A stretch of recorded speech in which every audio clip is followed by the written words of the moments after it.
E aí, como vão vocês? Hoje nós vamos falar sobre os primeiros séculos de Roma. Para os alunos, meus alunos do Colégio Batista, essa aula corresponde ao capítulo 6, do volume 2. E para os demais, nós vamos começar a falar sobre o início da formação da Roma Antiga. Primeiramente, eu gostaria que vocês estivessem atentos ao mapa, quando então nós estamos falando de uma área denominada Península Itálica. Lembrando que uma península, geograficamente, é uma porção de terra que está ligada diretamente ao continente, porém tem três lados cercado pelos mares. Então, nós temos aqui o Mar Adriático, o Mar Jônico e o Mar Tirreno. Quando nós falamos na formação de uma civilização, a gente tem que estar bem atento à questão de povos, nesse caso da parte da Península Itálica, vieram de uma área indo-europeia, eram povos nômades, seminômades, até que eles optaram por ocupar essa região geográfica da Europa. Quando eu falo esses povos que ocuparam a região, nós podemos observar que a porção rosa delimita vários povos que ocuparam. A porção amarela corresponde aos povos denominados itálicos, nos quais podemos citar os volscos, os samnitas, os oscos, os umbros. No ponto que nós falamos na parte vermelha, nós falamos da ocupação de alguns povos gregos, e o destaque principal quando nós tratamos da parte verde, que corresponde a um povo denominado etrusco. Esse povo etrusco era um povo mais hábil de todos eles. Eu considero que eram todos eles muito hábeis, tanto na parte de se relacionar quanto na parte militar. Então, quando a gente fala desse colorido todo da Península Itálica, a primeira formação da Roma Antiga, a gente vai delimitar aqui. Os povos etruscos dominaram os demais povos que vieram e fixaram-se nessa área, a partir do momento que não houve uma guerra, mas houve uma aliança. Os etruscos, muito hábeis na diplomacia, eles instauraram a questão do casamento realizado com povos diferentes, principalmente os latinos. Então, a gente considera que a formação histórica da Roma Antiga se dá quando os etruscos oficialmente criam laços familiares, vão se aproximando de outros povos que ali estavam, e a partir desse momento nós vamos para uma formação política da Roma Antiga.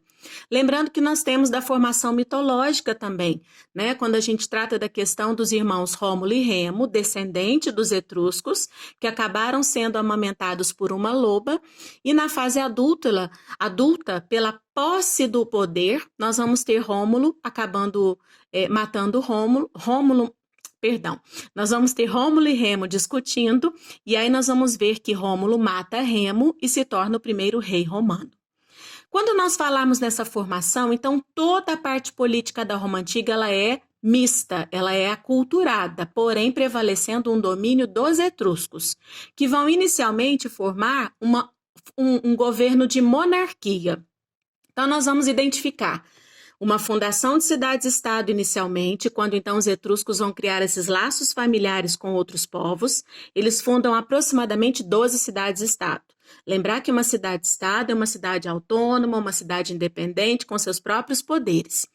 Essas cidades aculturadas, elas vão se unindo aos poucos, e aí um império etrusco vai se formando, isso aproximadamente no século VI a.C.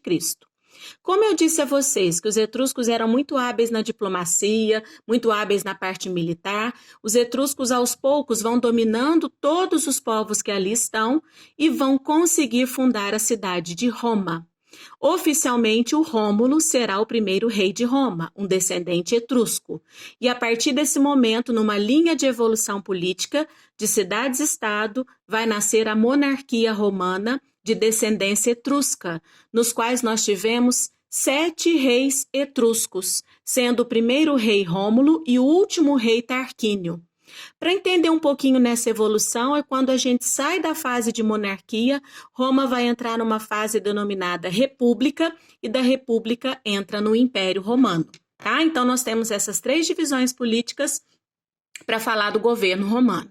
Então, até aqui, espero que vocês tenham entendido bem, para saber e identificar que toda essa área é uma área que acabou se juntando, aculturando-se, em que um domínio vai ser etrusco, e esse povo etrusco vai criar laços com os outros povos e vai fundar a cidade de Roma e ali instalar um governo de monarquia. Estes são os primeiros os primeiros períodos de um governo romano. Daí eu coloquei num próximo título, da monarquia à república. Então nós sabemos que nós temos uma monarquia de caráter etrusco, não identificando uma linha hereditária, mas pela habilidade de uma pessoa etrusca. Então a influência, o poder de iniciativa, de empreendedorismo, de estar à frente, era o que nomeava uma pessoa etrusca a ser rei em Roma. Essa parte que a gente fala da monarquia, a gente tem que considerar que todo monarca romano, ele tinha uma influência por um conselho de anciãos, que eram as pessoas com maior poder sobre Roma antiga, e de uma certa forma tinham um domínio ao mesmo tempo sobre o governo do monarca. E essas pessoas de maior influência, socialmente, elas foram chamadas de patrícios. Um patrício romano é um nobre romano, e esse nobre romano ele tinha plenos poderes políticos, tanto quanto o monarca ou tanto quanto uma outra pessoa de influência política na Roma antiga. Quando a gente tem o último rei etrusco, que é o Tarquínio, como eu coloquei aqui para vocês, o Tarquínio foi um monarca que se aproximou muito da plebe.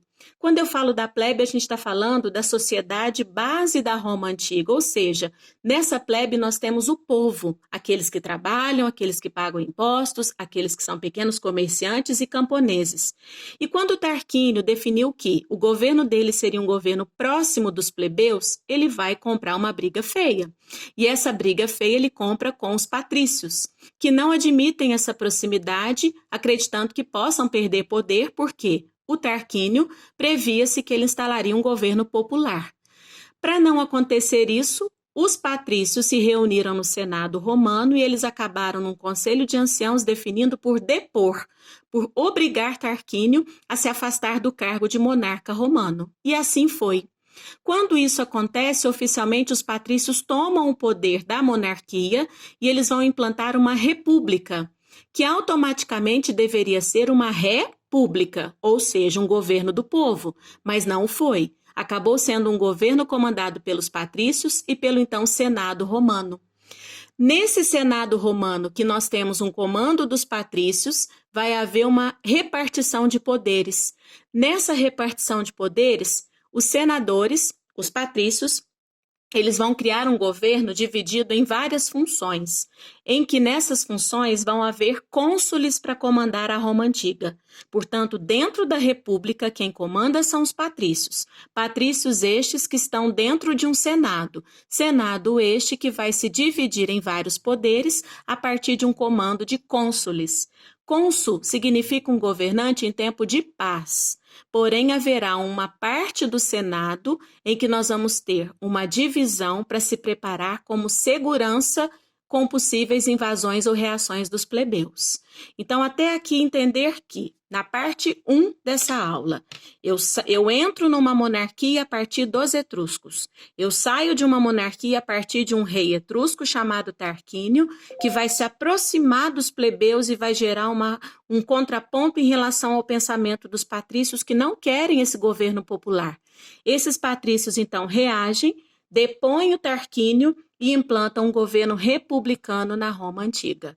Na próxima aula, parte 2, nós vamos entender como era esse Senado e que divisões a República implantou dentro da Roma antiga.